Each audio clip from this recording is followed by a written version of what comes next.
Também estamos ao vivo, final de tarde, começo de noite, dia chuvoso aqui em São Paulo, presumo que no Rio também, onde presumo também que os nossos participantes se encontrem. Queria saudar a todos e todas que nos dão o privilégio de acompanhar mais um webinar da Fundação Fernando Henrique Cardoso para tratar de um tema que, em geral, é tratado num espaço relativamente restrito de especialistas, sobretudo militares, alguns civis. Um dos propósitos dessa iniciativa nossa, não é a primeira vez que nós abordamos o tema da defesa, certamente não será a última, é estender esse tema para um ambiente mais amplo da sociedade brasileira. Esse é um tema absolutamente incontornável para o país, já o era, e agora as razões ficam ainda mais claras diante de um cenário internacional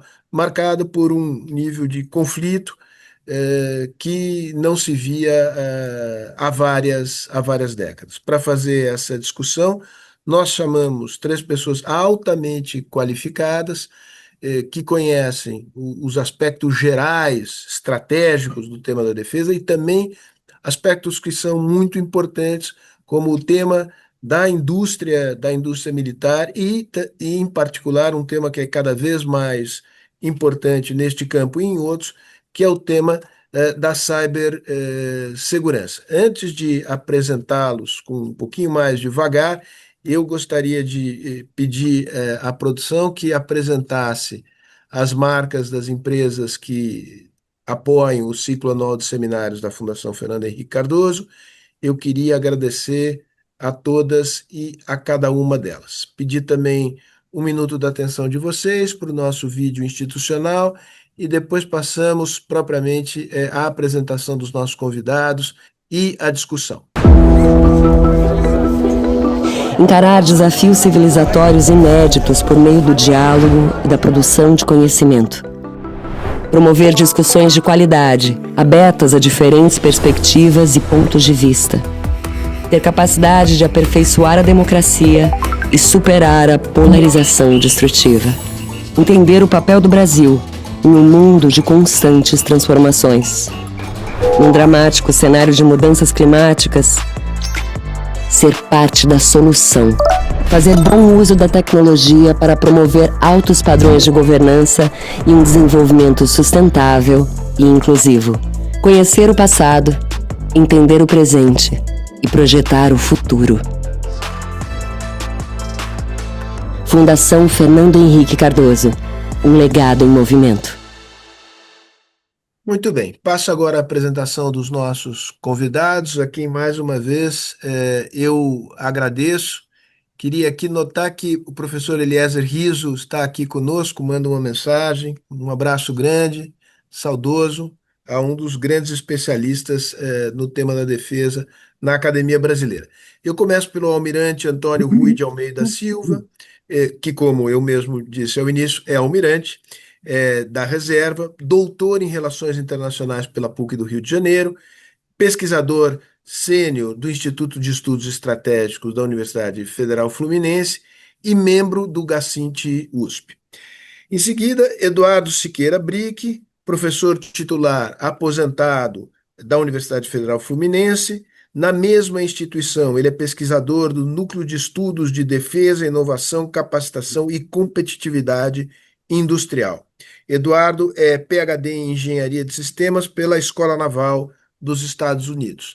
Por fim, mas não menos importante, o coronel José Ricardo Souza Camelo, engenheiro pelo Instituto Militar de Engenharia, doutor pela Universidade de Brasília, um pioneiro no tema da defesa cibernética do Brasil, foi subchefe do Centro de Defesa Cibernética do Exército e participou de várias operações abrangendo grandes eventos em que a dimensão da cibersegurança esteve presente e foi crucial. Feitas as apresentações, eu digo a cada um que, se quiserem acrescentar algo que me tenha escapado, por favor, sintam-se à vontade para fazer. Nós combinamos aqui de dividir em três partes esta nossa conversa. os participantes receberam perguntas de antemão, então eu vou me permitir ler as perguntas de maneira breve e pedir, me dirigindo a cada um deles pela ordem. E as pessoas que quiserem participar com perguntas podem fazê-lo também enviando as perguntas pelo chat aqui na barra de baixo da tela. As perguntas serão selecionadas e, na medida do tempo, eu vou tentar apresentá-las aos nossos participantes. Muito bem, Rui, mais uma vez agradecendo a sua presença, eu te faço a seguinte pergunta, que tem a ver com, digamos, este novo contexto internacional, marcado, entre outras características, por uma crescente rivalidade entre Estados Unidos e China, rivalidade esta que se reflete na América Latina e se expressa também no Brasil, como o país mais importante desta região. Dado este quadro, como é que você vê os desafios estratégicos das Forças Armadas brasileiras? Boa noite a todos. Eu quero inicialmente agradecer o convite da Fundação Fernando Henrique Cardoso, na sua pessoa, um grande sociólogo e competentíssimo diretor da Fundação, e estender meus agradecimentos também ao professor Bernardo Sós, um sociólogo respeitadíssimo aqui no Brasil. É um prazer também compartilhar esse evento com especialistas renomados, como é o caso do professor Brick e do coronel José Ricardo. Bem, o contexto internacional atual, Fausto, tem vetores de continuidade e de mudança. A continuidade é a manutenção da Guerra Fria, que, no meu sentido, na minha visão, não acabou com a queda da União Soviética, apesar das mudanças políticas, econômicas, sociais, militares, ideológicas, etc., que ela provocou. Na verdade, a Rússia substituiu a União Soviética na competição com os Estados Unidos. Por quê? Porque era importante para os Estados Unidos manter a Rússia como uma ameaça em potencial, devido principalmente ao seu poderio nuclear, que economicamente ela era fraca. Para os Estados Unidos era importante para manter a Europa sob a influência norte-americana, na segurança principalmente, como vemos até hoje, e a OTAN era fundamental para isso. Então, a guerra na Ucrânia, na verdade, é a continuação da Guerra Fria. As disputas geopolíticas que a Rússia hoje tem com os países europeus, com os Estados Unidos, na África e no Oriente Médio, inclusive até essa questão do Irã, é, de certa forma, uma continuação da Guerra Fria. Mas aí alguém diria, poxa, tá bem, e o que é a Guerra Fria, né? Então, eu vou dar uma definição que ajuda a fundamentar esse argumento. A Guerra Fria é um processo, pode ser definido como um processo de competição entre grandes potências, e tem períodos de distensão, períodos de mais atrito, mas que não chega, não resulta em um conflito armado de grandes proporções. Por quê? Devido ao receio de um confronto nuclear. Então, a partir dessa definição, nós podemos dizer que a Guerra Fria é a continuidade. E aí a pergunta, e qual seria a mudança? A mudança, todos sabemos, é o surgimento de um novo ator nessa competição entre as grandes potências, que é a China. Então, se pudesse hoje simplificar o cenário internacional em relação às grandes potências, eu poderia dizer que existe uma potência menor que quer se impor, a Rússia, uma potência em ascensão, que é a China, e uma potência hegemônica, em lentíssima decadência, desde os anos 70 se fala disso, que sente sua hegemonia ameaçada e quer ser grande novamente, os Estados Unidos. Esse cenário, então, é extremamente instável, como podemos comprovar com a guerra na Ucrânia, a diplomacia de coerção tarifária dos Estados Unidos, a intervenção na Venezuela, as ameaças do Trump ao Panamá, ao Canadá, ao México, à Groenlândia, os ataques ao Irã, a postura assertiva também da China no Mar do Sul da China. Aí agora, pior ainda, né? Se fala de armas nucleares como se fosse uma coisa, uma bobagem, né? E não é, ameaça, né? E, por outro lado, a inação do Conselho de Segurança e enfraquecimento do multilateralismo. E aí, como isso afeta a América Latina? A América Latina, dentro desse contexto, sofre toda essa instabilidade, mas são afetados agora, principalmente, pelas pressões dos Estados Unidos, do governo Trump, né, que quer que os países se alinhem política, economicamente e militarmente com os interesses norte-americanos, em detrimento das duas outras potências, especialmente a China. Essa pressão, né, claramente está sintetizada no chamado corolário Trump, ou seja, a retomada da política norte-americana, que considera que os Estados Unidos têm o direito de intervir, inclusive militarmente, nos países da América para garantir os seus interesses, como vimos com a intervenção militar norte-americana na Venezuela. E quais são os desafios estratégicos que isso traz para as Forças Armadas brasileiras? A primeira é a necessidade do país estabelecer uma grande estratégia que possa, inclusive, orientar as Forças Armadas.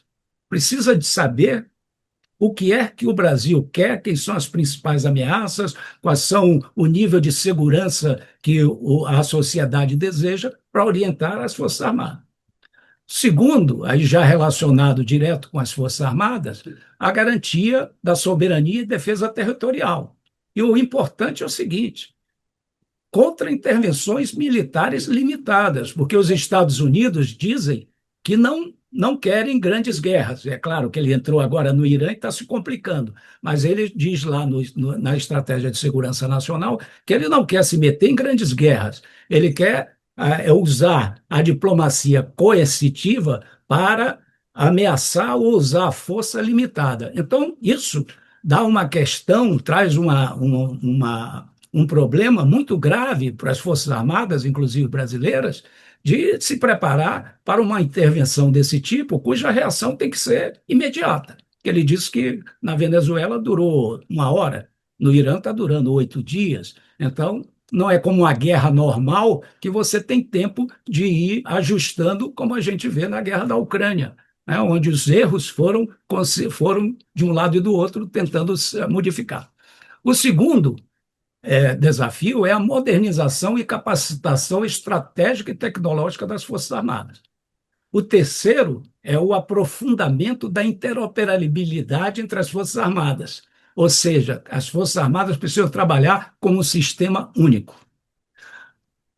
E esse não só as Forças Armadas, mas coordenadas com a diplomacia e o setor de inteligência, que vemos como os setores de inteligência têm atuado dos Estados Unidos e também de Israel, como têm atuado nessas intervenções. E quarto, nós precisamos de uma forte base industrial de defesa no médio e longo prazo, no curto, médio e longo prazo. Então, finalizando, em síntese, as grandes potências, que deveriam ser um dos pilares da ordem internacional, são hoje, muitas vezes, agentes da corrosão dessa ordem. E vivemos um período muito instável e perigoso no sistema internacional, onde o poder do mais forte se tornou a moeda das relações internacionais. Sendo assim, as chamadas potências médias como o Brasil e os países com menor poder devem buscar o que? Alternativas para se proteger em relação a esse cenário conturbado, fortalecendo seus sistemas de defesa e criando mecanismos e coalizões que possam atenuar os efeitos dessa disputa que nós estamos vendo entre as grandes potências. Excelente, Rui. Você já pavimentou o caminho para a sequência da nossa conversa na próxima rodada de perguntas. Eu passo um tema já mencionado e fundamental, que tem a ver com a base industrial, com uma das prioridades que o Brasil tem que estabelecer para fazer frente a esse contexto global que você tão bem descreveu. A pergunta é para o Eduardo e diz exatamente respeito a qual é a capacidade atual da indústria nacional de defesa de produzir armamentos compatíveis com os desafios estratégicos do país e o que seria necessário para suprir uma eventual deficiência, se esta de fato existe. Eduardo, a palavra é sua. Bom, primeiro eu queria agradecer também ao Fausto e à Fundação pelo convite de participar desse evento, também na presença do Almirante Rui, amigo de longa data e conhecido de longa data, e o Ricardo, que eu não conhecia, e então é um prazer conhecê-lo, Ricardo. E vou tentar. Essa pergunta, na realidade, são duas, né?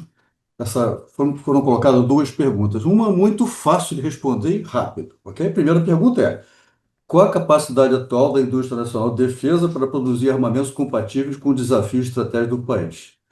Bom, tendo em vista que o Brasil é um país gigantesco, né, do porte de Rússia, Estados Unidos, China, em termos de economia, de população, de território e tudo mais, de riquezas a proteger, a resposta é simples: muito aquém das necessidades mínimas. Mas não é só isso. Essa capacidade tem sido decrescente nas últimas 4 décadas, ou seja, piora a cada dia. Não tem havido melhora, não há nenhuma ação concreta para mudar esse quadro até o momento. A segunda pergunta é mais complexa, né? Já que eu estou assumindo que nós temos uma deficiência grave, isso é uma grande vulnerabilidade do Brasil, aliás, o comandante hoje já mencionou isso também, o que seria necessário fazer para suprir essa deficiência? Bom,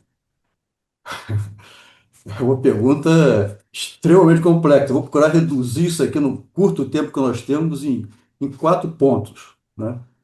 2 pontos, já, de certa forma, já foram mencionados pelo Almirante Rui, um deles, pelo menos, particularmente, né? O Brasil não sabe o que quer, né? O Brasil, nas últimas décadas, não tem um rumo assim, bem definido em termos de desenvolvimento e tal. Então, o primeiro passo seria ter um projeto de país, com grande ênfase em desenvolvimento tecnológico e industrial. E tem uma grande estratégia para alcançar os objetivos desse projeto, né? Considerando oposições e ameaças externas, porque tem muita gente que não quer que o Brasil progrida, não é? Então, essas ameaças, se o Brasil quiser crescer, ele vai encontrar oposições. Então, depende, se o Brasil não quiser crescer, não tem oposição, ninguém incomoda o Brasil, né? Na verdade, o Brasil é pouco incomodado, talvez até por falta dessa ambição, né? Na prática, pelo menos. Bom, sem isso, é muito difícil ter capacidade militar e muito menos saber como empregá-la. Você não sabe o que você quer, não sabe. Primeiro, você não tem capacidade industrial e tecnológica, não tem capacidade militar e nem sabe como empregar. Segundo, essa discussão precisa de uma base conceitual que não é comum, e eu diria até que é desconhecida no meio militar, no meio das discussões que tem, que é o seguinte: uma base conceitual, primeiro, sobre o que é capacidade militar. A capacidade militar, ela tem dois componentes que são essenciais. Aquilo que eu chamo de capacidade operacional de combate, proporcionado pelas unidades militares combatentes, ou capacidade militar propriamente dita, não é? E a capacidade logística de defesa, que é uma capacidade de você montar essas unidades militares combatentes e supri-las com os insumos necessários quando elas estiverem combatendo. Então você precisa de algo para isso. Então, para que você tenha essas duas capacidades, esses dois componentes de capacidade, sem a qual a capacidade militar não existe, ou seja, você tem que ter esses dois componentes, eles são irmãos siameses, aí, se você não tiver um, você não tem o outro. Você tem que ter dois instrumentos de defesa distintos, porque são características muito diferentes. Forças Armadas cuida de capacidade operacional de combate lá no campo de batalha. Perfil profissional dessas pessoas, organização diferente de um outro perfil que é um órgão para cuidar de logística e defesa, que é indústria, que é ciência e tecnologia, que é uma coisa completamente diferente de Força Armada, né? No Brasil, historicamente, as Forças Armadas, desde o tempo antigo de Roma, né, as Forças Armadas faziam tudo, né? Faziam pontes, faziam navios, faziam armas, faziam tudo, né? Com a evolução da Revolução Industrial, passaram a ter empresas privadas participando desse processo também, mas essas indústrias existem porque elas são ponto de capacidade militar. Elas não são para desenvolver economia, para gerar imposto, para nada disso. Elas são um instrumento de defesa, né? E é também importante entender que existem 3 tipos de logística de defesa. Uma logística de defesa é aquela para criar as capacidades, as unidades operacionais de combate, as forças da Marinha, as brigadas do Exército, as esquadrilhas da Aeronáutica, depende muito da indústria de defesa, não é isso? A outra é aquela chamada logística de operações, que é o que as Forças Armadas fazem quando elas vão para o campo batalhar. Elas precisam ter suprimentos, munições sobressalentes, combustíveis, alimentos, etc. e tal. E existe uma terceira, que é pouco falada, que é assim, você tem que ter uma logística para desenvolver e sustentar a sua base industrial estratégica, base industrial de defesa estratégica. Desenvolver as tecnologias críticas para a defesa, porque elas são cerceadas no sistema internacional. Não existe mercado livre para isso. Os países controlam esses componentes que são realmente importantes, não é? E, e essa bioestratégia não é qualquer indústria de defesa. É aquela que constrói mísseis, canhões, munição, navios de guerra, carros de combate. Não é tudo, né? Hoje em dia, praticamente qualquer coisa que vende para o Ministério da Defesa é considerada indústria de defesa estratégica, mas isso eu acho que é um erro, porque dificulta você priorizar e dar atenção àquilo que é realmente estratégico, né? Bom, essas são as duas coisas assim mais amplas, né? Agora, entrando diretamente no problema de como resolver o problema da base industrial de defesa, tem que ter um instrumento de defesa adequado para cuidar da logística de defesa. Tem que ter um órgão, como é no resto do mundo.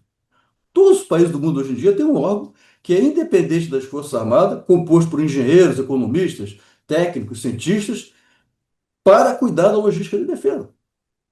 Cuida de aquisição, cuida de desenvolvimento de sistemas, produtos e tecnologias críticas para a defesa e também desse desenvolvimento e sustentação dessa base industrial de defesa estratégica, né? Porque ela não brota do mercado, tem que ser criada. E o quarto é alocar orçamentos condizentes com as necessidades. Eu diria que assim, no mínimo 2% do PIB, isso aí 2% é um piso, no caso do Brasil, pelo atraso que nós estamos, isso é um piso, né? E mais, com elevada prioridade para desenvolver a capacidade de logística de defesa, que é o que se deve fazer em tempos de paz. Em tempo de paz, você tem pouco dinheiro e você não tem urgência. E construir uma Embraer, por exemplo, demora décadas. Já se você estiver em tempo de guerra, aí não tem limite orçamentário, basta ver o que aconteceu na Covid, não é? O dinheiro não falta. Então, quando você está em paz, a prioridade devia ser voltada para isso. E eu diria que, pelo atraso que o Brasil tem, e outros países já colocam essa ordem de grandeza de dinheiro do orçamento para investimentos, é 30 a 50% do orçamento para investimentos.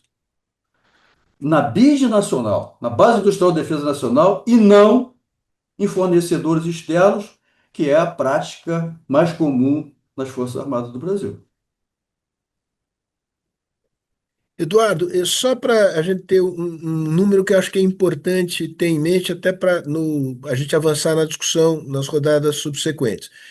Você falou um mínimo de gasto equivalente a 2% do PIB. Queria saber o que que é pessoal e o que que é investimento em equipamentos, né, e quais são os números atuais. Esse é o número, o mínimo necessário. Qual é a base da qual partiríamos?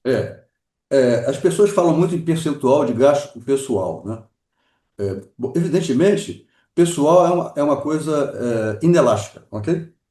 Muito difícil você diminuir pessoal, ok? É inelástico. Se você diminui o orçamento de defesa, como nós temos feito na última década, evidentemente o percentual do gasto pessoal vai aumentar, porque você tá excluindo toda a possibilidade de você fazer qualquer investimento. Aí as pessoas dizem, está gastando muito com pessoal. Isso é uma falácia, não é? Porque se você tiver o orçamento pequenininho, o gasto pessoal vai ser 1000% desse orçamento. Então, é preciso ter essas coisas em dia. Hoje está na faixa de 70%, se não me engano, nessa faixa de coisa aí, né?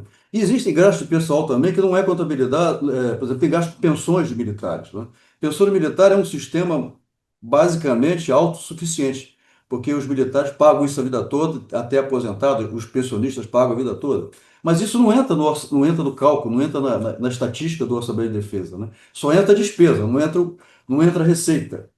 Disso, está tendo essa despesa enorme, mas tem que considerar a receita. E tem que considerar a receita dos anos todos que foi usado para acumular dinheiro para pagar o pensionista hoje em dia. Isso não é falado, não é? Então, há muita incompreensão, ignorância mesmo em relação a coisas muito básicas, financeiras, vamos dizer assim. Muito bom. Passamos agora ao Ricardo. Ricardo, a pergunta, obviamente, para você, se coloca nesse contexto que foi aqui traçado e diz respeito a quais são as nossas vulnerabilidades em termos de segurança cibernética e que papel as Forças Armadas devem jogar nesta área. Muito obrigado à Fundação pelo convite e vamos ao conteúdo, né? Porque estamos com a matéria atrasada, como dizia um professor meu no primeiro dia de aula, há muitos anos. E em cibernética, apesar da brincadeira, a coisa é exatamente isso, porque qual seria a palavra mais adequada? Eu acho que vai ter que ser um infelizmente mesmo, mas infelizmente o fenômeno mais frequente no que diz respeito a vulnerabilidades que existe em segurança cibernética, apesar de ser um fenômeno mundial, mas o Brasil, creio eu, que seja especialmente afetado por isso, é a imaturidade. Imaturidade nos processos, no uso das tecnologias, não das tecnologias em si, né, mas do uso das tecnologias e da preparação de pessoal. A incipiência de isso acaba gerando não propriamente uma vulnerabilidade em si, mas ela é um vetor de vulnerabilidades, ou seja, o portal do inferno. A partir daí começam toda sorte de problemas, porque se eu tenho processos imaturos, processos gerenciais imaturos, eu não sei direito o que, que eu estou controlando. Não tenho indicadores precisos e não tenho capacidade, então, de ter consciência situacional. Se eu tenho maturidade de competência técnica, de pessoal, além da insuficiência, que é outro fenômeno mundial também, cibernética, termos mundiais, aí, o déficit de profissionais é na casa dos milhões, e a questão de realmente o refinamento das competências que já existentes, isso também é outro problema sério. E aqueles que são mais competentes normalmente estão sobrecarregados na empresa, né, porque a coisa se acumula em cima deles. Então é um ciclo vicioso que precisa ser quebrado, mas na situação atual é difícil. E uso de tecnologias, processos, pessoal. E só para ter um exemplo, eu fui para a reserva em 2017 e quando começamos os trabalhos de cibernética, né, por isso que eu coloco lá no meu LinkedIn, pioneiro da defesa, eu fui literalmente um dos 10 primeiros, né, a compor o time, e a gente discutia muito os assuntos, via exatamente como que estruturar os projetos e organizar os projetos estruturantes da cibernética para a defesa nacional. Um grande problema era justamente como lidar com essa incipiência da maturidade, que é coisa básica. Você vê nas estatísticas de todas as empresas que fazem estatísticas a respeito, né? A, a maioria dos ataques bem-sucedidos são em cima de correções que poderiam ter sido feitas, às vezes, até há anos. É um negócio assim bastante espantoso. E também a falta de consciência, até com coisas muito críticas. Há uns poucos meses eu fui palestrante para o Observatório de Segurança Cibernética para o Agronegócio, o OSCA, e nos briefings que a gente fez, até para eu me ambientar em relação ao agronegócio, no que diz respeito à aplicação de tecnologia, era realmente muito, muito preocupante como que os processos ainda estão carentes de uma maturidade de segurança cibernética, isso para uma infraestrutura crítica nacional, embora, até onde eu sei, pelo menos recentemente, não era oficialmente reconhecida como tal. Mas fazer colapsar equipamentos agrícolas inteligentes, como tem hoje, drones e tudo mais, por ataques cibernéticos, o prejuízo pode ser astronômico, porque os números do agro são astronômicos. Então, assim, temos uma deficiência um vetor de vulnerabilidades muito grande por causa dessa inexperiência em todos os campos. Mesmo na indústria, mesmo no entre o empresariado, entre as empresas privadas, e que, em tese, a gente pensa logo em banco, né, eles estão mais amadurecidos, o problema é a cadeia de suprimento, que é um dos elementos das boas práticas que mais tem recebido atenção ultimamente. Porque o que que acontece? Tem ali o grandão bem protegido, sei lá, vamos falar do setor financeiro mesmo, Banco do Brasil, por exemplo, que é um alvo preferencial, mas ele está ligado a uma constelação imensa de prestadores de serviços, terceiros, terceiros de terceiros e tudo mais, em que é por ali que a coisa entra. Então, a malha de possibilidades ela é muito grande, a superfície de ataque é muito grande. E agravando-se pelo fato de haver uma imaturidade dos processos relacionados à proteção cibernética, no que diz respeito a básico, para que eu tenha um patamar mínimo para ir começar a pensar mais de forma mais sofisticada, isso tudo é muito preocupante. Então, eu não, até por questão do tempo também, né, eu estou deixando de citar especificamente nomes de vulnerabilidades específicas, né, técnicas, porque estamos vendo, tendo um olhar assim mais estratégico e de defesa, né? No que diz respeito à segunda parte da pergunta, o papel das Forças Armadas, o papel das Forças Armadas é mais de indutor, de diminuir esse elemento de imaturidade. É o que nós fazíamos lá desde a da época que eu estava na ativa, que era justamente, eram cursos, era participar de exercícios. Hoje a coisa sofisticou bastante com o Guardião Cibernético, alguns exercícios internacionais, como recentemente foi feito no Reino Unido. Então, isso tudo, principalmente as simulações, ajudam muito a conscientizar as pessoas, aos gerentes, da importância disso.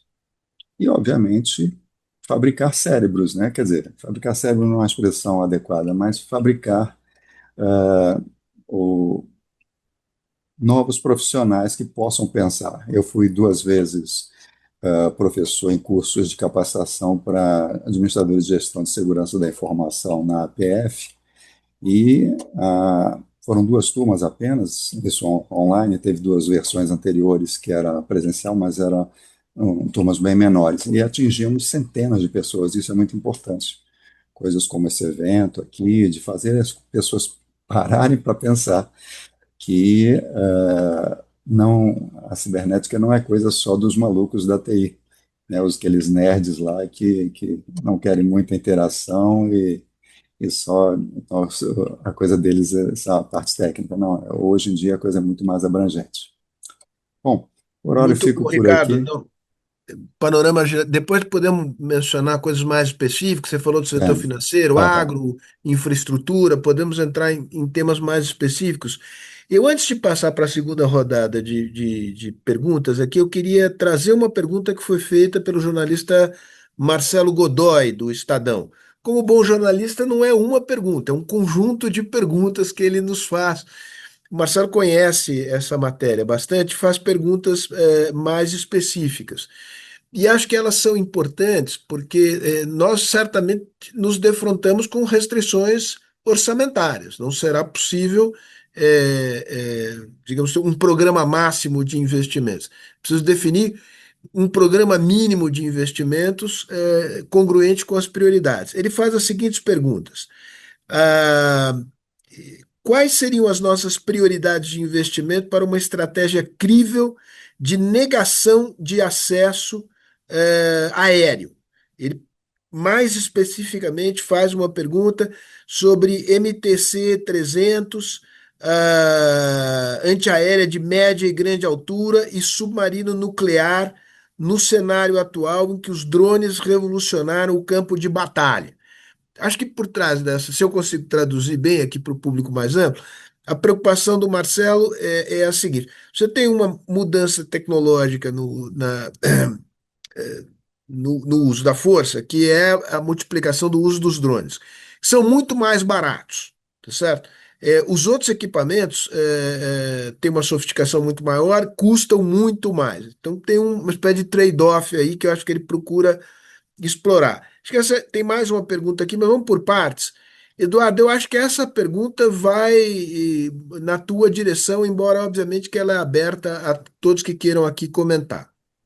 Sim, bom, essa pergunta, de certa forma, está lá no final, encaixa na última pergunta, mas basicamente é o seguinte: antes de discutir qualquer uma dessas coisas, é preciso definir quais são as contingências, não é, que o Brasil prioriza que tem que enfrentar. Isso é o ponto de partida para todo o planejamento militar, né? E isso não existe assim no Brasil. Não temos isso bem definido, né? Então, assim, praticamente cada força armada faz aquilo que ela acha que é a prioridade dela, né? Não existe uma coisa, uma prioridade do Brasil, né, em termos disso, né? E também tem que ver também o contexto onde estamos, né? Por exemplo, assim, nessa guerra lá do Irã se defendendo, vamos dizer assim, né? o, desse ataque dos Estados Unidos e de Israel, o drone é muito importante, porque ele pode retaliar, não é? Ele pode retaliar ali do lado, como ele está retaliando nos países ali onde tem bases americanas, ele pode atacar essas bases, ele pode atingir o Israel, ele gera um custo para a ação que está sendo feita contra ele. O Brasil é isolado das possíveis ameaças, né? Então, assim, drone é muito interessante na guerra moderna, mas vamos usar para quê? Drone, por exemplo, não é?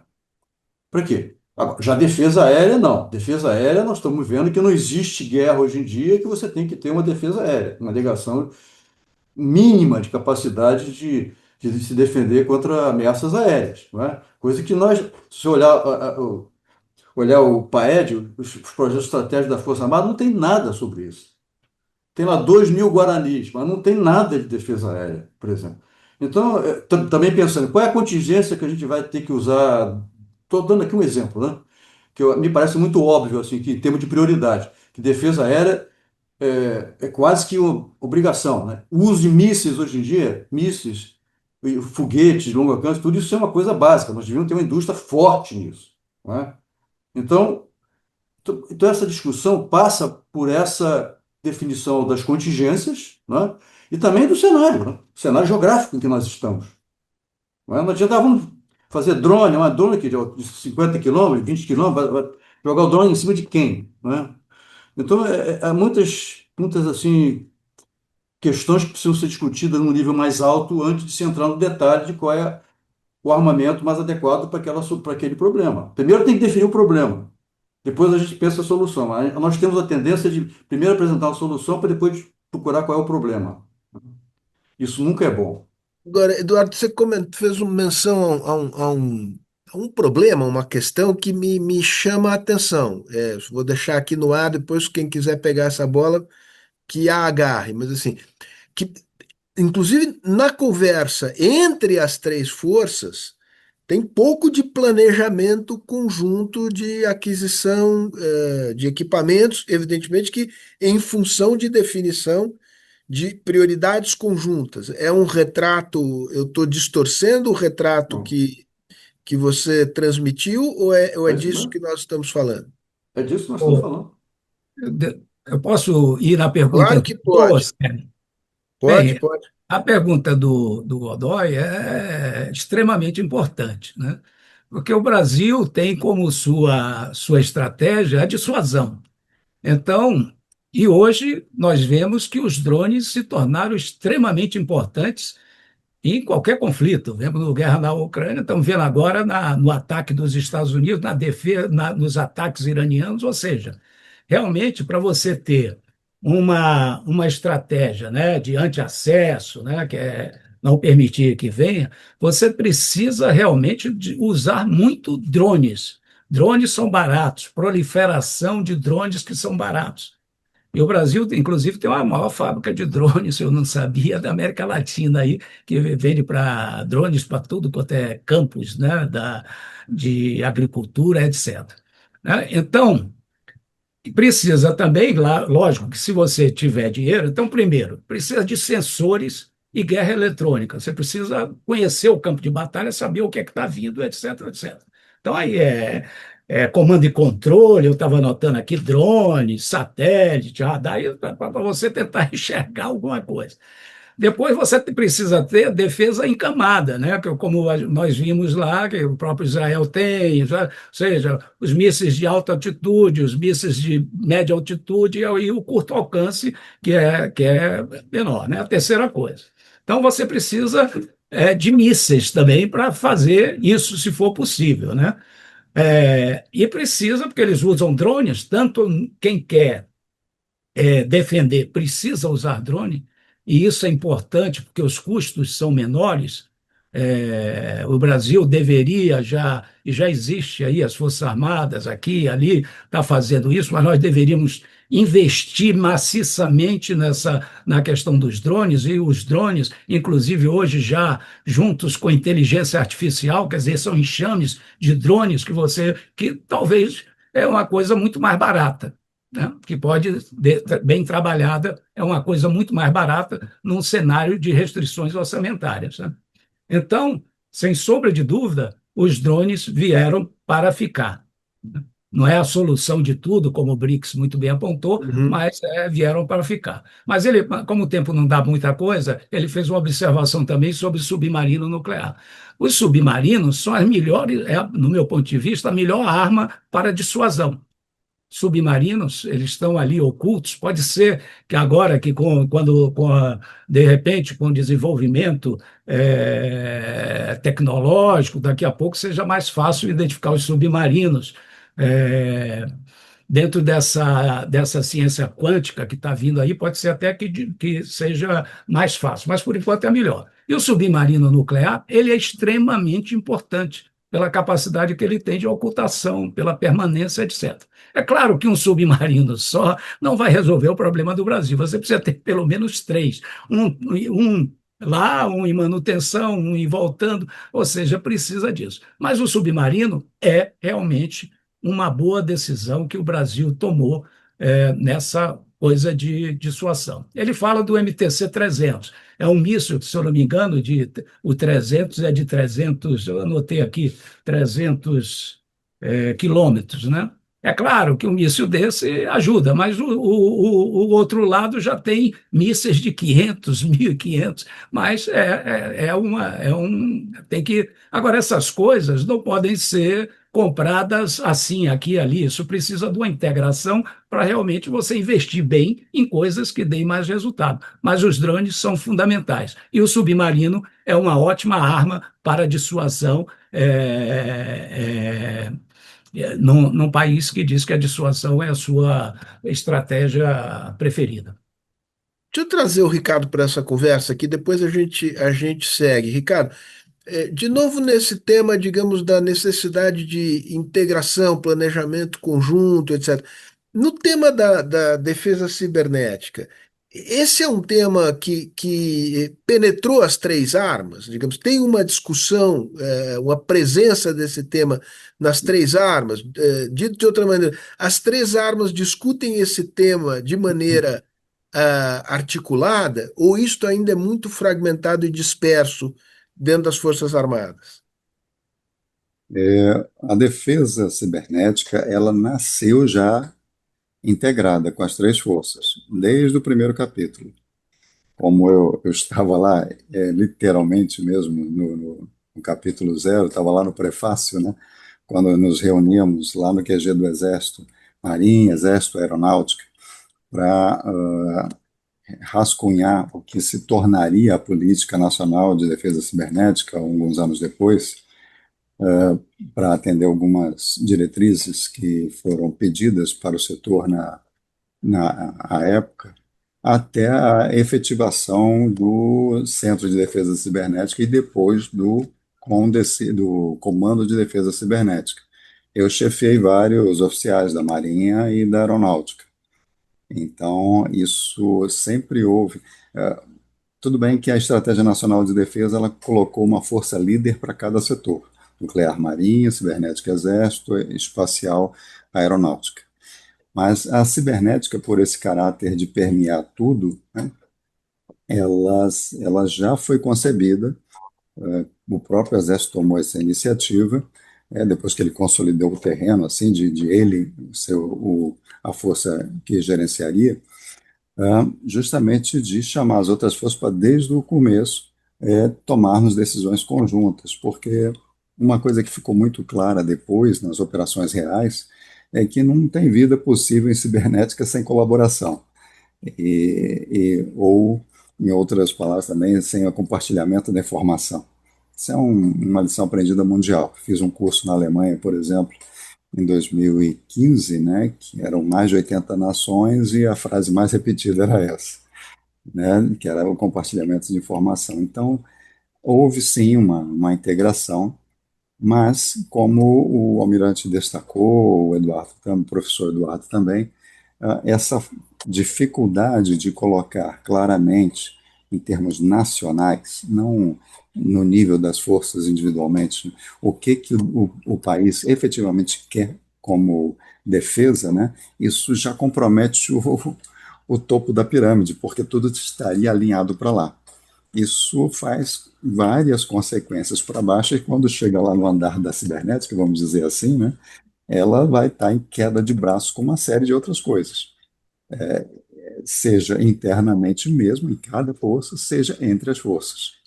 Então, há coisas que se antagonizam por conta desse desalinhamento ou de dificuldade de um objetivo mais claro, central, e que force, ou que seja forçado por uma gestão madura, né, um alinhamento. Mas, pelo menos, ela nasceu integrada, sim, com as três forças. Tanto é que o Comando de Defesa Cibernética ele é conjunto. Deixa eu. Tem aqui um roteiro, mas a vida é mais dinâmica do que os roteiros, né? O próprio Bernardo Soares faz uma pergunta aqui que vai ao encontro dessa discussão que nós estamos desenvolvendo aqui e que permite uma ponte com uma observação que o Eduardo fez lá atrás sobre a importância de produção doméstica de equipamentos, de controle dessas tecnologias. Diz aqui o Bernardo Sorge, diferentemente da aeronáutica, que utiliza o satélite brasileiro SGDC-1, o Exército e a Marinha utilizam amplamente o Starlink, Elon Musk. Esse é um problema do ponto de vista da defesa nacional, essa dependência de um equipamento do serviço que ela presta, que ele presta, que não é, digamos, do controle da nação brasileira? Do ponto de vista da cibernética, com certeza. Mas uma realidade inescapável, por dois motivos. Um, pela desproporção geopolítica dos países, né? A gente não, nós podemos não gostar desse fato, até tentar ignorá-lo, mas a realidade se impõe. Então não dá para comparar com os top 10 lá em termos de poder econômico e geopolítico. Então a gente não tem muito como produzir tudo e ser Certamente não. totalmente autossuficiente. Até mesmo os Estados Unidos, que é a nação, em termos econômicos e tecnológicos disparadamente que está no nível mais elevado do mundo, se viu presa numa armadilha há poucos anos pela questão comercial com a China, né? Logística, melhor dizendo, né? Então, isso é muito difícil. Ao mesmo tempo, a lição aprendida dentro da cibernética é trabalhar por riscos. Então, vamos ver, dentro dos objetivos principais nacionais, quais são os riscos envolvidos, quais são os maiores e onde que a gente vai atuar de forma prioritária para atenuar a questão da dependência, né? A dependência, Atenuar quando é o ela é verbo. total, É, a dependência, atenuar é o quando ela é verbo. total, ela é terrível, porque o dono do negócio, se ele fica de mal com você, ele literalmente te desliga. Pô. É Eduardo, isso a aí. partir Isso dessa aí questão.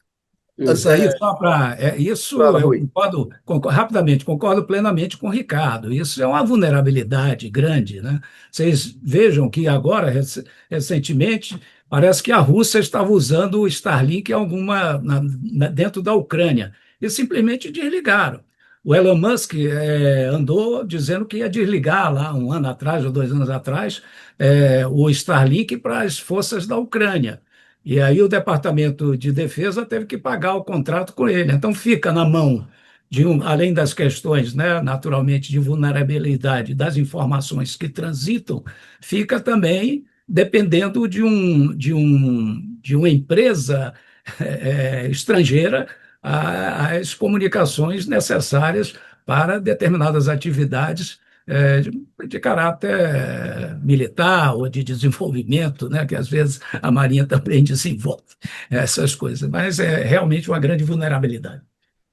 Obrigado. Bom, Eduardo, nessa linha, digamos, evidentemente que não será possível produzir tudo aqui da indústria bélica, você sabe disso melhor do que eu. Dada esta restrição, o que te pareceriam ser, digamos, duas ou três linhas de produção, etc., que nós deveríamos ter aqui dentro? Ter maior controle tecnológico sobre ela. Eu sei que isso é forçar a barra e é uma pois é, simplificação brutal, mas eu não gosto de dar esse palpite, tá? Eu gosto de apontar a solução, ok? Porque eu não quero dar a solução paliativa para os problemas, ok? Assim, se a pessoa está com o abdômen aberto, com as tripas saindo para fora, não adianta você sugerir botar um band-aid. Isso não vai adiantar nada. Pode até ficar ele satisfeito, botar ali um tampão, etc e tal, mas isso não vai resolver o problema, não é? Eu acho o seguinte, eu já tenho 80 anos agora, já tenho, vivi bastante. E ouço essa parabéns, hein? história, Parabéns. Se a Defesa Nacional estivesse em forma como você, nós mas o que eu estaríamos quero dizer é o seguinte, protegidos. há mais de 40 anos eu ouço a mesma coisa. Nós não temos isso, não temos aquilo, não temos aquilo outro, outros países têm. Bom, em 1980, o PIB industrial do Brasil era maior do que o da China, Coreia do Sul e mais outros países somados, ok? A China se dedicou a ter o seu projeto de país, fazer as coisas. Hoje em dia, o nosso é 6% da China, 7%. Tá? Então, essas coisas demoram décadas. E são ações continuadas. Bom, se a gente tivesse vontade férrea de resolver esse problema, vai demorar 30, 40 anos. Mas é preciso ter vontade férrea, é preciso ter persistência, é preciso ter foco. Certo? Isso nós não temos. Nós nos perdemos nesses últimos 40 anos. Isso é que é verdade, nessa parte de desenvolvimento do país.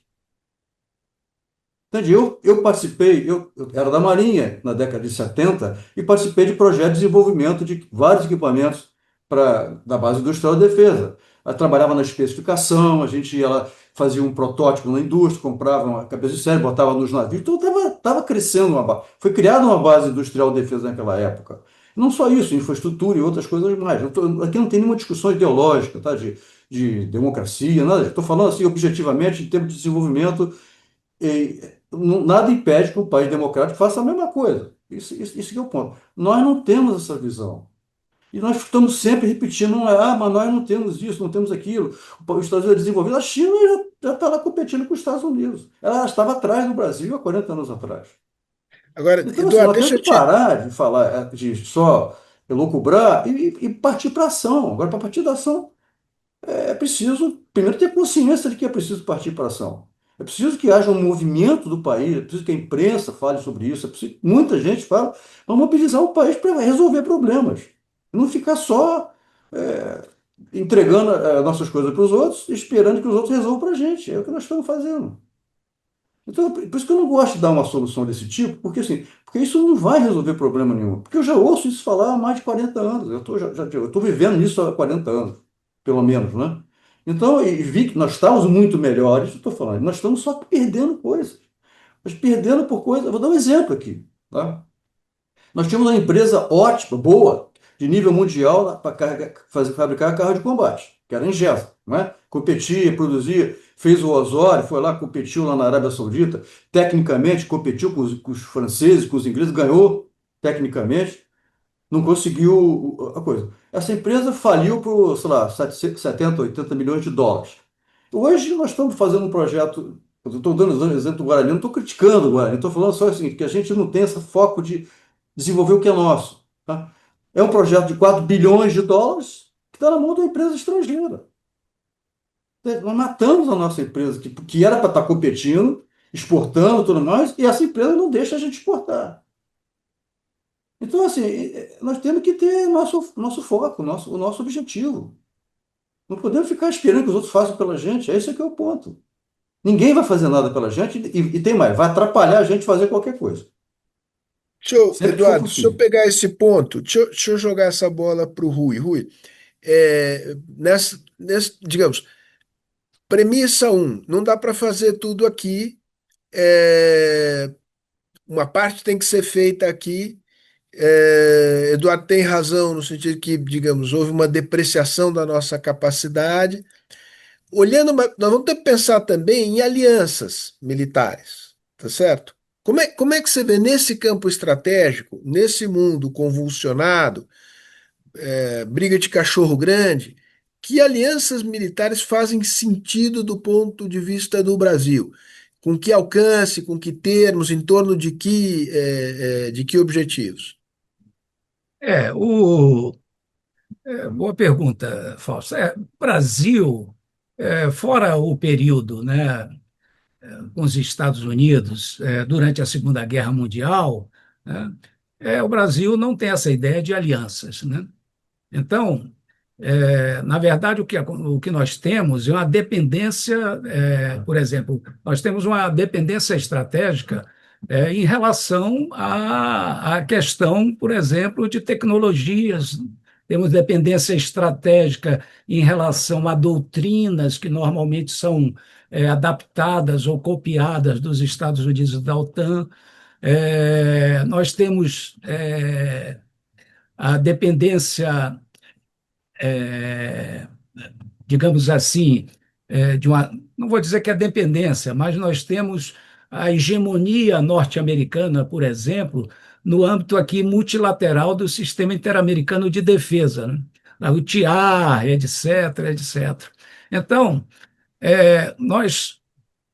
Então, eu quero, sintetizando assim, a relação que nós tivemos é, normalmente, de uma dependência estratégica, é, foi com os Estados Unidos e tem sido ainda um pouco com os Estados Unidos.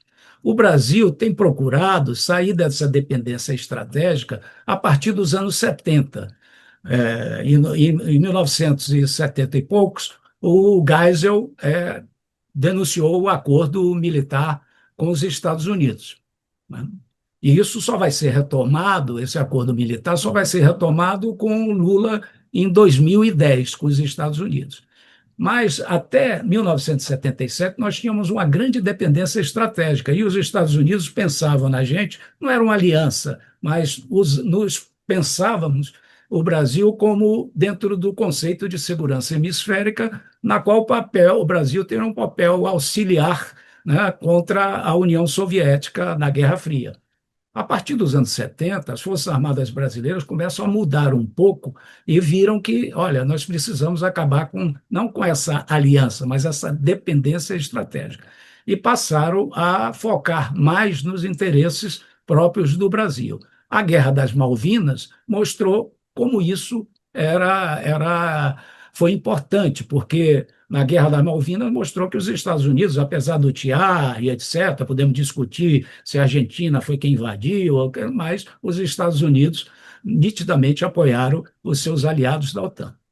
Então, o Brasil mudou e hoje nós podemos dizer que o Brasil precisa ir procurando novas parcerias, não alianças, né? E é mais importante ainda essas parcerias diante dessa imprevisibilidade do governo Trump, né? Mas o Brasil tem que ser realista e dizer que não pode prescindir da cooperação com os Estados Unidos. Não pode. Não pode. Mas precisa ampliar os seus parceiros. Então, qual seria as prioridades, digamos assim, para o Brasil, né?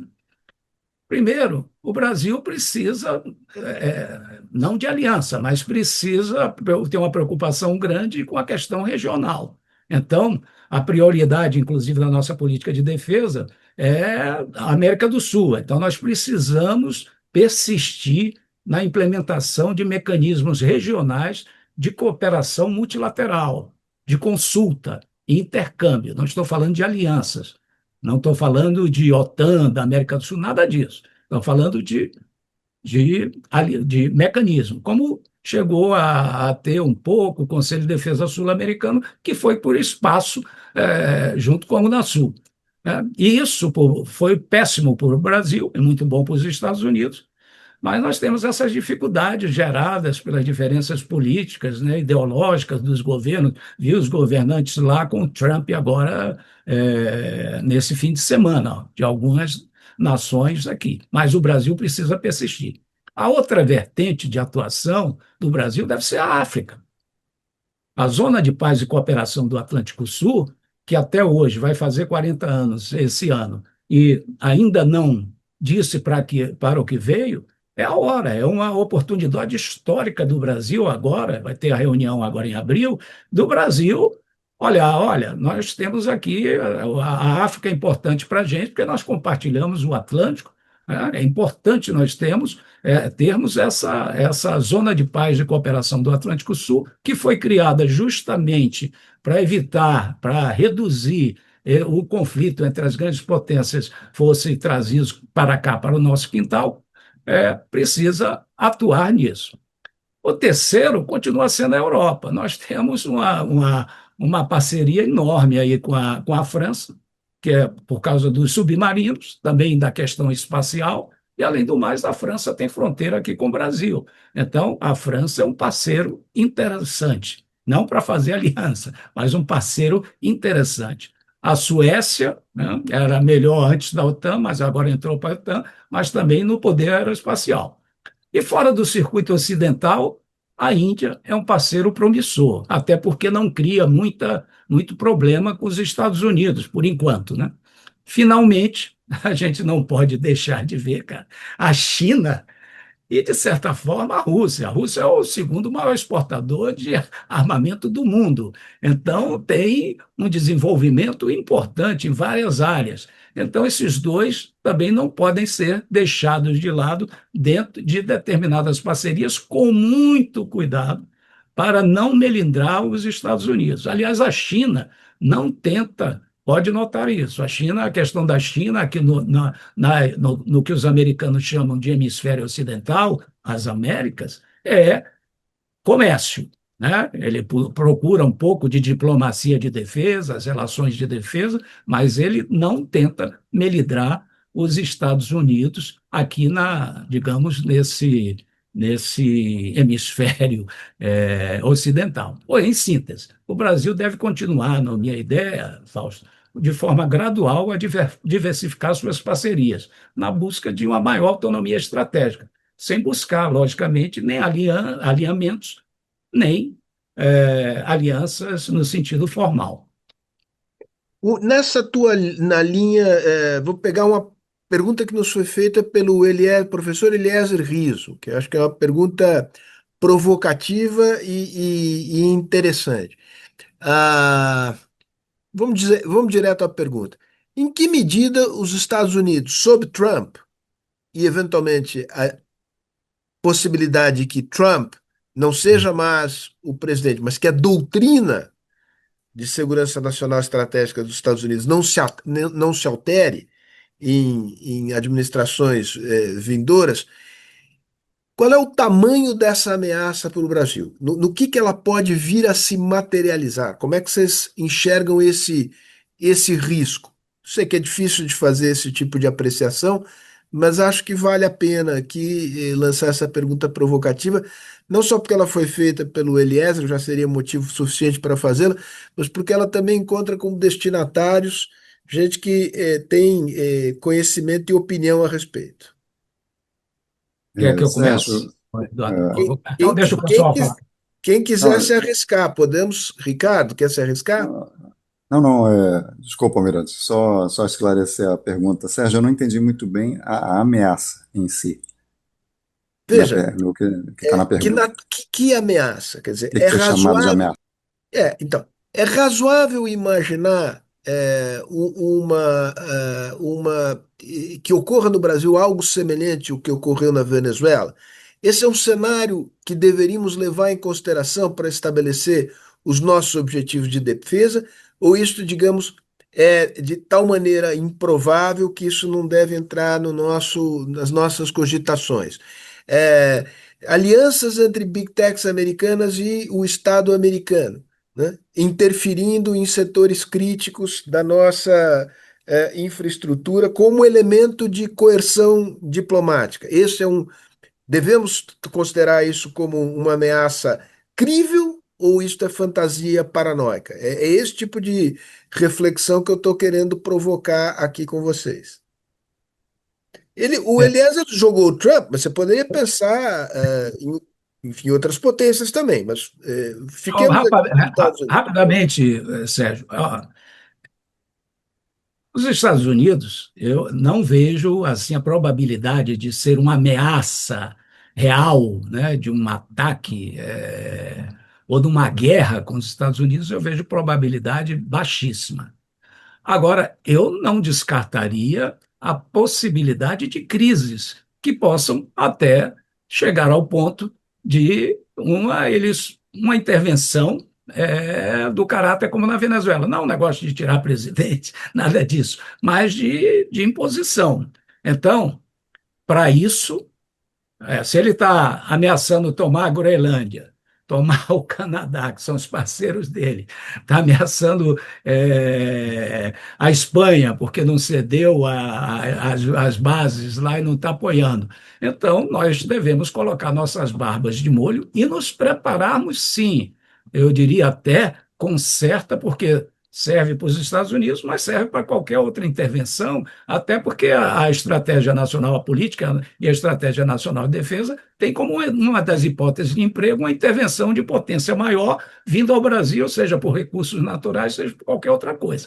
Então, isso deve ser, e acredito que esteja sendo, uma preocupação urgente de como nós responderíamos a isso. Eu já falei que isso é extremamente difícil por causa da velocidade como essa diplomacia coercitiva ela é utilizada. Então, não dá tempo para pensar como é que eu vou me defender, não. Isso tem que estar já preparado. Se acontecer A, eu estou preparado assim, assim, assado. Então, isso é coisa imediata, que deveria, acredito que esteja, sendo pensada no caso de uma eventualidade. Pode ser Estados Unidos, como você muito bem falou, pode ser outra nação. Eu queria fazer um comentário a respeito. É o seguinte, existem duas regras de ouro do planejamento da defesa. Primeiro é que países não têm amigos nem inimigos eternos, né? O amigo de hoje é o inimigo de amanhã e vice-versa. Essa é uma frase do Lord Palmerston, primeiro-ministro da Inglaterra no século XIX, mas ela é válida até hoje. E segundo é que é impossível atribuir probabilidades a eventos futuros. Assim, você tem que considerar possibilidades. Você não pode dizer, isso é mais provável, porque toda hora acontecem coisas que não eram prováveis e acontece, pega todo mundo de calça curta, né? Então, a gente planeja a defesa tem que ser, existe a possibilidade? Existe, tá? Então nós temos que nos preparar para ela. E também não falamos sobre outra coisa aqui, é o seguinte, existe uma coisa chamada guerra híbrida. O Brasil é alvo intensivo de guerra híbrida há décadas por países europeus e pelos próprios Estados Unidos. Intervém aqui no Brasil, tentando mudar políticas públicas, dificultando que o Brasil desenvolva sua infraestrutura, que utilize os seus recursos, explore os seus recursos naturais. ONGs, né, financiadas por governos estrangeiros, interferem em eleições. Não é? Não precisa mandar força armada, basta interferir na eleição e colocar alguém mais aprazível, né? Como, digamos, o caso lá da Venezuela, ele tirou o Maduro e deixou lá uma substituta que fez um acordo, né? Vamos dizer assim, usando força, mas não precisa usar força, pode usar coerção, pode usar corrupção, pode usar várias maneiras de você interferir, não é? E essas são diárias, essas acontecem o tempo todo. E nós estamos totalmente despreparados para isso. Nós estamos assim, o Brasil é aberto, uma casa aberta, que faz isso que quer. Não existe nenhum mecanismo, nenhuma coisa, nenhuma lei que digamos, coloque algum controle na atuação de agentes estrangeiros aqui no Brasil. Isso é um fato. Então, isso não está na Estratégia Nacional de Defesa. No entanto, isso é uma realidade que nós vivemos no dia a dia. Então, assim, muita coisa de defesa precisa ser discutida, né? Nós temos que olhar de fato para quais são realmente as ameaças que nós temos, quais são as contingências que a gente está preparado. Por exemplo, guerra híbrida é uma delas. Nós não temos nenhuma ação. para guerra. Não precisa de submarino nuclear, nada disso. Precisa de uma lei, precisa de um órgão, a polícia, fiscalizando, FBI lá nos Estados Unidos, né? Não vai atrás de quem está atuando contra os interesses americanos. Aqui também devia ter alguma coisa desse tipo e nós não temos. As pessoas, é, é, pessoas atuam livremente no Brasil em defesa de interesses estrangeiros aqui no Brasil e nós não fazemos nada. Então, assim, a coisa é mais ampla, é pouco tempo para a gente discutir esse assunto, né? Mas eu diria que essas coisas são mais concretas, que elas já existem, né? Uma ação militar dos Estados Unidos é possível, né? É possível, tudo é possível. Mas, assim, é pouco provável, mas eu não pensaria em coisa por aí. Eu me prepararia para ela, né? Um assunto correlato, vou passar depois para o Ricardo e encaminhar para o final aqui, então uma pergunta final. Mas essa discussão sobre como classificar organizações criminosas, se terroristas ou não, que é um tema que está sobre a mesa nas relações entre Estados Unidos e Brasil, como estão entre Estados Unidos e México, né, como está entre Estados Unidos e México. É, isto serve como, a depender, como um pretexto para a intervenção extraterritorial dos Estados Unidos, né? Tem a questão Se, do meio se- ambiente também, né? A questão do meio ambiente foi colocado como sendo uma ameaça à humanidade. Então você pode intervir por causa do meio ambiente. Você pode botar qualquer argumento aí, né? Ah, tá destruindo o meio ambiente, vai lá e intervém. Isso já é feito, na realidade, né? Então não é só isso. Então, tem muitas coisas que estão acontecendo que a gente tem que assim, ver qual é o nosso interesse, vamos nos defender, né? Que nós não nos defendemos. Essa que é a realidade. Ricardo, na tua área, como é que você vê essa questão aí? Digamos, tem um quase casamento indissolúvel, aparentemente, pelo menos até aqui, entre big techs americanas e o governo americano. Como é que você vê essa questão do ponto de vista da segurança cibernética do país? Não dos Estados E, Unidos, do Brasil. sim, isso é um problema para lá de difícil de lidar, porque não é uma questão técnica, simplesmente. A gente, sem querer entrar em assuntos delicados ou polêmicos demais, né? Mas a gente vê o que aconteceu aí nos últimos anos, em termos da última eleição e da pandemia, né? Via Big Techs, os instrumentos de esmagamento das discussões era muito grande. Então, assim, eu não estou defendendo nem deixando de defender lado nenhum. Só estou relatando um fato que ele é óbvio, né? E a gente não pode acreditar no que os outros falam. A gente acredita, em primeiro lugar, no que os olhos veem, né? Então, a gente viu isso muito claramente. Então, não é uma questão simplesmente técnica, né? Que o cara da Big Tech está dominando, aí por uma questão geopolítica ele vai sabotar. Não, às vezes é questão ideológica das brabas mesmo, né? Então, você vê o finado Twitter, né, que agora é X, né, mudou de mão, mudou completamente de linha, né, e fazia o que fazia e faz o que faz. Então, essa não é uma questão puramente técnica para a gente lidar, né? O melhor que a gente pode fazer, né, fazendo eco ao que o professor Eduardo falou, a grande verdade é que a gente não se impõe o suficiente para nos defendermos. A gente acaba muitas vezes colaborando com, com os interesses estrangeiros. E na área da cibernética, quando eu estabeleço uma parceria, esse é um problema também, envolvendo grandes potências, isso é um problema também terrível, porque enquanto a gente está aqui tomando cafezinho, fazendo acordo e tal, o pau está atorando lá no espaço cibernético e ninguém assume a paulada que dá no outro, né? E então, por exemplo, navegar na tríade Estados Unidos, China e Rússia é difícil, é difícil, porque você daqui a pouco você vê a Huawei, isso há muitos anos, né, sendo inviabilizado fazer comércio na Índia, porque os roteadores era que nem aquele barman alcoólatra, né? Ele fazia uma dose para o cliente e outra para ele, né? Você fazia uma cópia da informação, mandava lá para o Partido Comunista. Aí depois aconteceu no Canadá, aconteceu nos Estados Unidos e tal. E assim, é muita coisa, né? Numa reunião de operações de informações que eu participei há um bom tempo da área de cibernética, né? Eu conversei com um oficial americano sobre a questão da Rússia, né? Ele, não, a gente não é tão prioridade no momento, não, o problema é a China. A China entra em tudo quanto é lugar e puxa tudo. A espionagem é com eles mesmo. Rússia é uma coisa mais hardcore, né, de destruição e tudo mais. Isso é época, né? Então, essa coisa de estar alinhado a um lado ou outro, ou pelo menos no meio assim de cachorro grande, às vezes complica demais, se você não tiver instrumento suficiente para se defender. Aí a gente acaba indo com o sabor das ondas, né? O professor Eduardo mesmo falou da questão ambientalista, olha só como é que está o território brasileiro lá, que a gente não pode nem explorar, não pode desenvolver, né? Isso tudo foi exploração de interesses estrangeiros, e que a gente colaborou no final das contas. Então, isso talvez seja menos arriscado, aí voltando àquela palavra de atenuar o risco, né?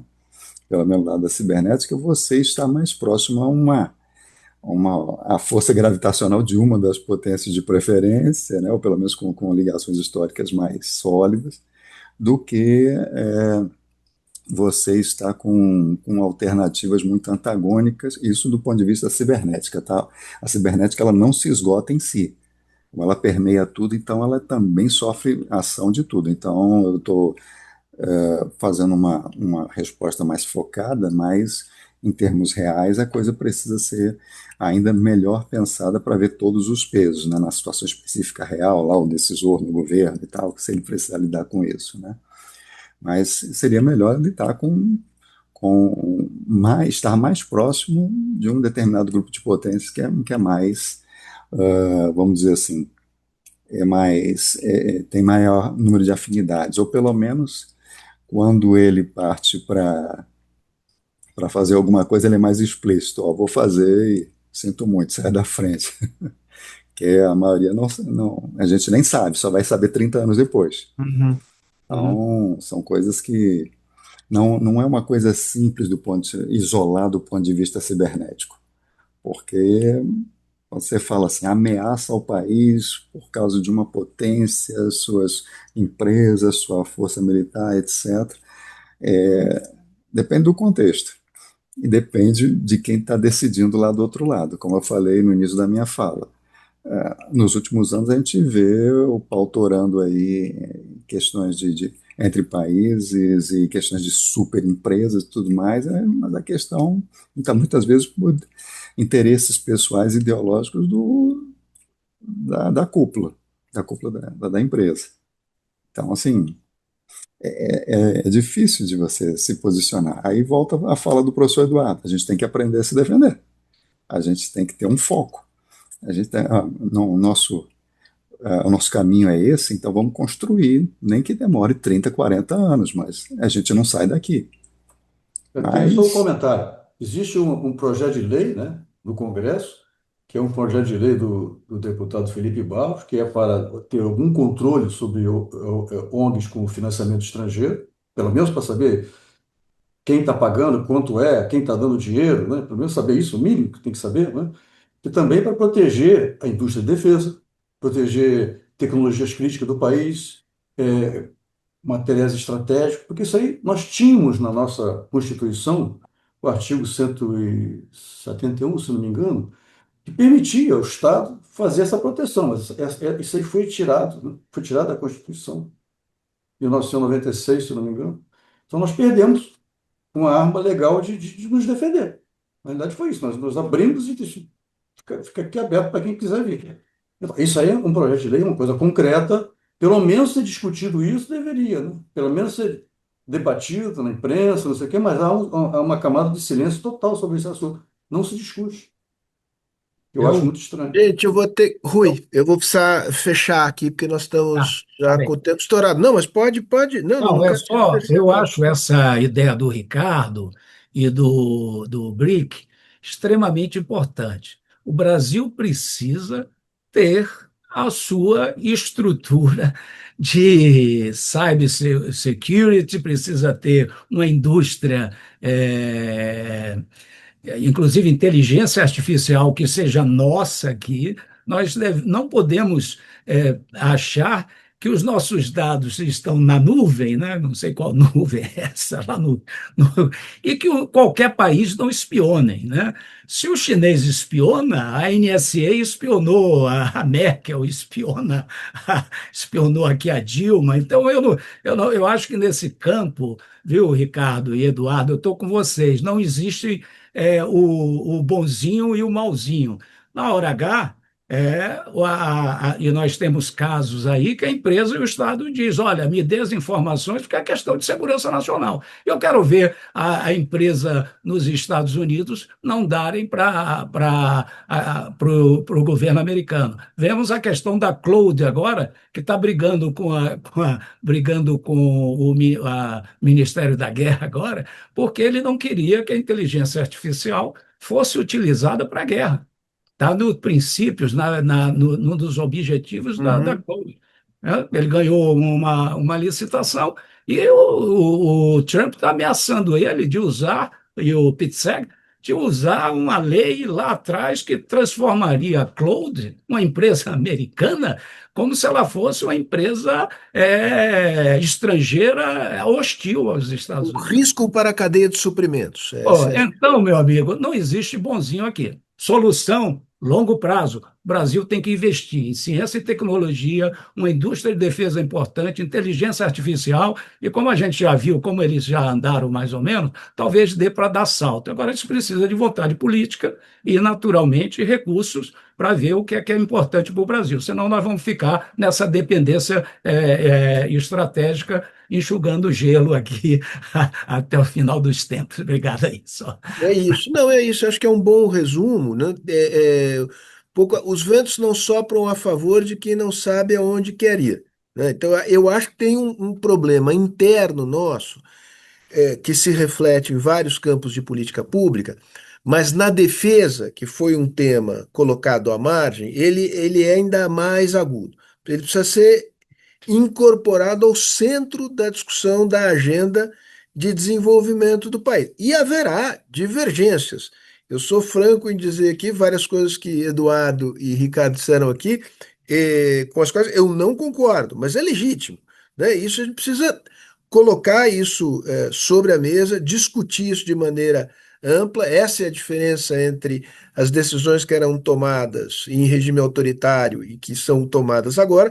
Agora, o número, para usar o jargão, o número de stakeholders é muito maior, né? E as vozes precisam ser ouvidas, precisa haver uma concertação nacional. Agora, nós precisamos recuperar a capacidade de estabelecer objetivos nacionais de longo prazo. Nós fizemos, nesses últimos 40 anos, avanços importantes. Nós estabilizamos a economia, que herdamos do regime autoritário, e com desequilíbrios macroeconômicos, demorou tempo, mas estabelecemos políticas sociais que permitiram avanços, sistema único de saúde, vários, quer dizer, não é que os últimos 40 anos são 40 anos de descaminho, né? Mas, obviamente, nesse tema de uma base industrial, em particular de uma base industrial ligada à defesa, é uma área em que o país não andou bem, é preciso reconhecer isso com todos os Fs e Rs. E esta deficiência hoje é um grave problema na conjuntura internacional que nós estamos vivendo e que não é passageira.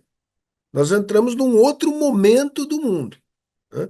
E nós precisamos nos entender internamente. Né? E o fato é que, infelizmente, nós estamos muito divididos e consumidos por questões de curtíssimo prazo. Né? Mas, dito isso, eu queria agradecer imensamente a participação de cada um de vocês, Rui, Eduardo, Ricardo, aqueles que ficaram conosco até agora, e dizer que vamos retomar essa discussão, para que ela também não seja episódica, a gente tem um senso de persistência nessa linha que a gente começa a perseguir aqui, Rui, e Eduardo e Ricardo. E eu sei que você e Bernardo se encontram com alguma frequência no Rio de Janeiro, e entre um chopp e outro, eu fico no aguardo de novas ideias aqui sobre temas na área de defesa. Grande abraço. Abraço. Ok.